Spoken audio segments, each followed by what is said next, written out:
Hello students, in this lecture we are going to talk about a very important topic that is elimination strategy. Generally क्या होता है एक prelims में on an average हमें 40 to 45 questions ही पता होते हैं जिन्हें हम सही कर सकते हैं. उसके बाद अगर हमें आगे बढ़ना होता है so we have to use elimination strategy properly. अगर हमारा गेस वर्क सही है so will be able to sail through prelims easily. तो आइए हम शुरू करते हैं. तो सबसे पहला जो एग्जाम्पल होता है वो है कॉन्ट्राडिक्टरी स्टेटमेंट्स का. ठीक है, इन क्वेश्चंस में क्या होता है दो स्टेटमेंट एक दूसरे के कॉन्ट्राडिक्टरी होते हैं. आइए इस क्वेश्चन को पढ़ते हैं. In rural road construction the use of which of the following is preferred for ensuring environmental sustainability to reduce carbon footprint. अब यहाँ पे आप जैसे देख सकते हैं जो स्टेटमेंट सेकेंड है कोल्ड मिक्स एसफॉल्ट टेक्नोलॉजी और जो स्टेटमेंट फोर्थ है हॉट मिक्स एसफॉल्ट टेक्नोलॉजी, ये दोनों एक दूसरे को कॉन्ट्राडिक्ट कर रहे हैं. ठीक है, सो या तो स्टेटमेंट 2 होगा या तो 4 होगा, दोनों एक साथ नहीं हो सकते हैं. तो मैं क्या करता हूं, जो ऑप्शन बी है उसको मैं एलिमिनेट कर देता हूं पहले तो. ठीक है, उसके अलावा क्या है जो ऑप्शन डी है उसमें 2 एंड 4 दोनों ही नहीं है, तो मैं इसे डाउटफुल या क्वेश्चन मार्क की तरह मार्क कर सकता हूं. अब मैं वापस क्वेश्चन पे आता हूं. अब यहाँ पे पूछा है टू रिड्यूस कार्बन फुटप्रिंट और बात की गई है एनवायरमेंटल सस्टेनेबिलिटी की. तो अगर आप ऑप्शन 1 देखते हो तो कॉपर स्लैग को अगर हम यूज करेंगे तो एनवायरमेंटल सस्टेनेबिलिटी होएगी. ऑलराइट, क्योंकि हम एक वेस्ट मटेरियल को यूज कर रहे हैं.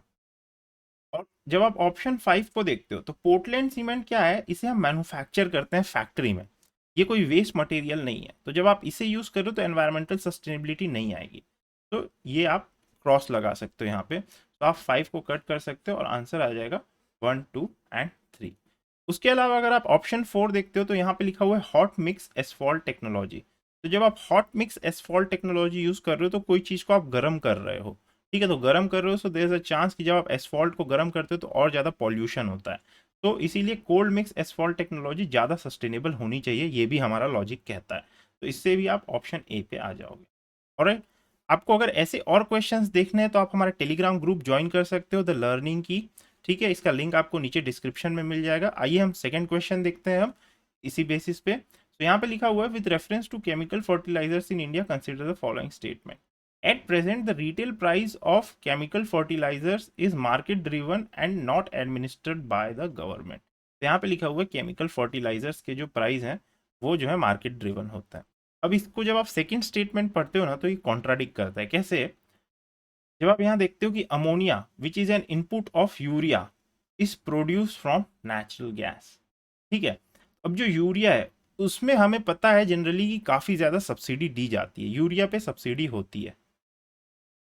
बट यूरिया क्या है, एक केमिकल फर्टिलाइजर भी है.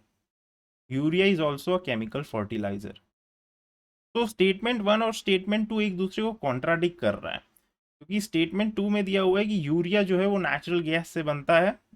ठीक है, तो ये जो है कॉन्ट्राडिक्ट कर रहा है क्योंकि ये केमिकल फर्टिलाइजर है.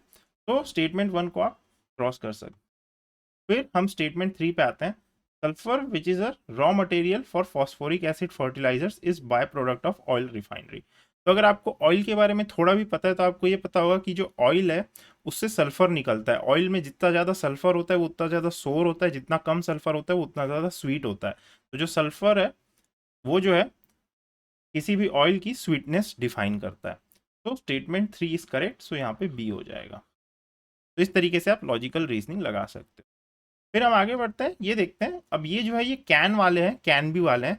तो with reference to carbon nano tubes consider the following statement. अब यहाँ पे देखिए, यहाँ पे सब में they can be they can be they can be लिखा है. तो इन इन क्वेश्चंस को आप कैसे सॉल्व कर सकते हो, इसमें आप कैन बी को कैनॉट बी से रिप्लेस कर दीजिए.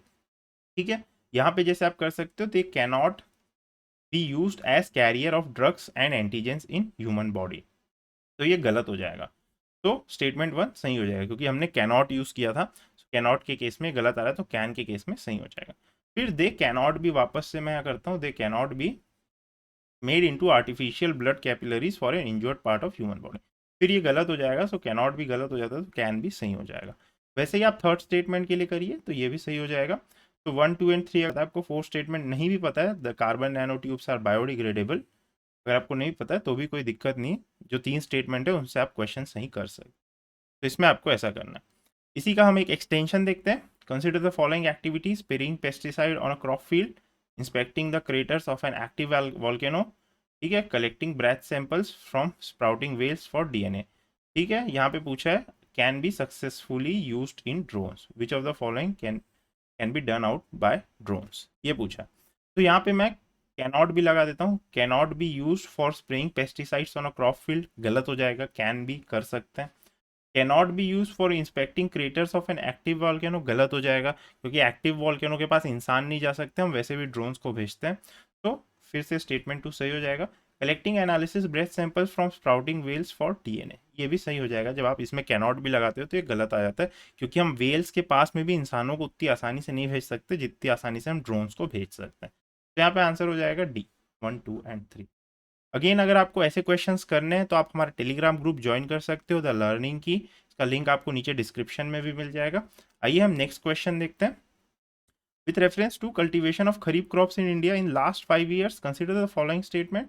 ठीक है, अब इसमें देखिए ये वाले क्वेश्चन में क्या है ना, एक स्टेटमेंट आपको ऐसा मिलेगा जो गलत होता है और वो स्टेटमेंट से आपका पूरा क्वेश्चन सही हो जाता है। ठीक है, मान लीजिए आपको पहला जो है स्टेटमेंट नहीं पता, area under rice cultivation is highest.